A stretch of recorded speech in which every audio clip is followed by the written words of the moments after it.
What's going on, YouTube? Today I'm going to be talking about two tablets that are very popular right now in the tablet world. On the left you're looking at the Nexus 7 and on the right we have the Galaxy Tab 2. Both tablets are the 7-inch version. The Nexus actually has a 10-inch version of the tablet, and as the same with the Galaxy Tab, there's also a larger 10-inch version that you can get. But today we're going to be talking about the smaller 7-inch version. I've been using these for about 4 months, so I'm going to tell you how my experience has been with both of them and which one I would recommend. Now, if you're looking for a tablet and you're doing your research, you're probably going to see that a lot of people are leaning towards the Nexus 7. I am one of those. Just because the overall experience with the Nexus seems to be better than the experience I had with the Galaxy Tab 2. Just from looking at the screens, I don't know how well you're going to be able to see this as I am right here, but the clarity on the Nexus 7, it looks a hell of a lot more clear than the screen on the Galaxy Tab 2. Now, the Nexus 7 does have a higher resolution than the Galaxy Tab 2. So, that might be why it looks clear, but it's also smoother. The graphics accelerator in the Nexus 7, it outperforms the Galaxy Tab by a long shot. You don't get any lag, especially when you're in a game. You just don't get any lag. When you're on the Galaxy Tab, there is a certain degree of lag that you get when processing graphics, or even a large web page that has a lot of photos. You do get a certain degree of lag. Now, as far as the storage goes, what you're looking at right here is the 16 gigabyte version of the Nexus 7. And on the right, we have an 8 gigabyte Galaxy Tab. Now, there are some pros and cons with each device. The Nexus 7, you can't expand the memory at all. There is no slot to put in a micro SD card. Where on the 8 gigabyte Galaxy Tab 2, it does have a side slot where you can put in a micro SD card that can support up to 64 gigabytes of memory. So although out of the box you're getting more memory with the Nexus 7, you can expand more on the Galaxy Tab. If space is definitely a concern of yours, then you might want to lean towards the Galaxy Tab, or even spend the extra money and get the 32 gigabyte model of the Nexus 7 that is out. Now, as far as the price is concerned, the Nexus 7 you can pick up for about $199 for the 16 gigabyte model.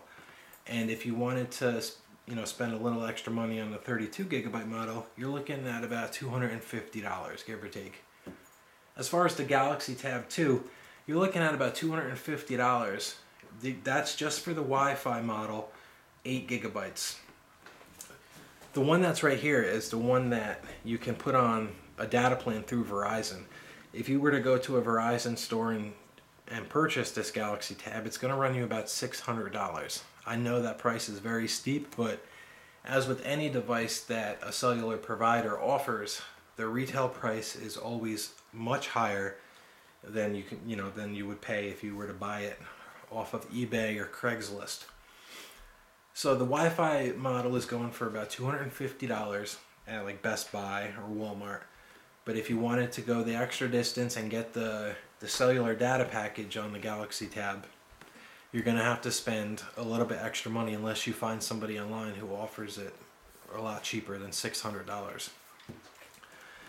The Nexus 7 has Jelly Bean, and it's had this on it for about 4 months. I've been running Jelly Bean on this, and it's very smooth. I like the new features that Jelly Bean added. They did add a landscape mode. When you turn the tablet, it'll automatically go into a landscape mode. The ice cream sandwich version didn't offer that before. You had to hope the application you were running had a landscape mode feature on it where you were able to turn the device. But now, even the operating system itself, it does support landscape mode. You can turn that off in the settings if you don't want it to automatically switch like that. Now, on the Galaxy Tab, this is running ice cream sandwich. I don't know why it hasn't been upgraded to Jelly Bean yet. I know that on my other Galaxy Tab, I have a 10-inch Galaxy Tab. That's running ice cream sandwich. That is just the Wi-Fi model. So I'm thinking that Verizon is somewhat the ones who are putting out the OTA update to Jelly Bean on this, and it just hasn't been pushed yet. On my Galaxy S3, I actually just got the Jelly Bean update about 4 days ago, And there have been people that have been using Jelly Bean since about October. So Verizon is definitely, I don't think they have their act together when it comes to sending the over-the-air updates out. Since this is running Ice Cream Sandwich, that definitely proves my case right there. This should have been updated to Jelly Bean a long time ago. And I'll show you right here. It's Android version 4.0.4. I just seem to like the Nexus 7 more, regardless of the space issue as far as, the storage space. The overall experience on the Nexus is just more smoother. It seems faster. It does clock in at 1.3 gigahertz. It has the Tegra 3 processor. And I believe the Galaxy Tab has the Snapdragon S4 processor at 1 gigahertz. But the Nexus 7 is a better value for your dollar, and it can do everything that the Galaxy can do and more. It does have the NFC chip in it. NFC, if you don't know, that stands for Near Field Communications, where if somebody else, if they have a NFC device, you can share files. So say you have something on your screen, say you're on eBay and you're looking at an item and you want to send that to somebody else. So say this is a Nexus right here, or even a Galaxy S3. What you do is you just hold them together like this, and you will hear a little, it's kind of this weird tone it makes, and it says touch to beam, and then you hold your finger down where it tells you to touch, and it'll beam that information to the other device, as long as the other device has NFC. That's good if you want to send somebody your playlist, or if you're on a certain website and you want to share that information with them. The only thing you have to do is touch the devices together. It doesn't have to be the same model. It doesn't have to be a Nexus 7 doing it to another Nexus 7. Just as long as the device has NFC. There are plenty of devices out there that do have the NFC. The Galaxy S3 is another popular device that does have the NFC built into it. So that's one thing that is an advantage, but it's not something that I use that much. So, at nighttime when I'm laying in bed, I will surf the internet, and I always find myself picking up the Nexus. Even though the Galaxy Tab is there, something about it steers me towards, back to the Nexus. I think it's the overall clarity on the screen. It actually looks like a Retina display on an iPad. If you've ever seen a Retina display and you see how clean and crisp it is, the Nexus 7 is definitely comparable to that. Although if you look at the technical specs of it, you would see that the Retina display has a lot more pixels per inch than the Nexus. It's just that the overall resolution on the Nexus, it's compacted into such a small 7-inch screen. That's what makes it such a crisp, clean display.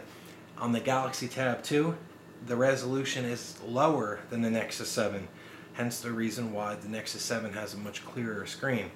I believe the resolution on the Nexus 7 is 1280 by 800, while the Galaxy Tab 2 has a 1024 by 600 resolution. And both screens are the same size, so since the Nexus 7, the resolution is higher, they're packing more pixels per inch into the screen. So that's why the screen resolution is better. So you have the screen resolution is more crisp. The price point is about $50 less than the Galaxy Tab 2. A downside would be that the expandable storage you don't have with this, but like I said, if that's a concern, pay the extra $50 and get the 32 gigabyte model of the Nexus. There's nothing wrong with the Galaxy Tab 2. It's just that if you're going to be spending about the same amount of money, I think you should get the Nexus because it's very enjoyable. It does everything and more. So that's about all I have. If you have any questions regarding these devices, don't be afraid to comment in the section below. I'll do my best to answer your questions. And try to check out my other videos. I do a lot of videos on Android. I try to do reviews on the most popular products that are out as far as the Android world is concerned. So leave your interesting or creative responses below, and I'll do my best to get back to you. So thank you for checking out my video, and good luck on your tablet search. I'm sure if you take my information into consideration, you will be happy with the outcome of your purchase. So thanks again, and you guys have a great day.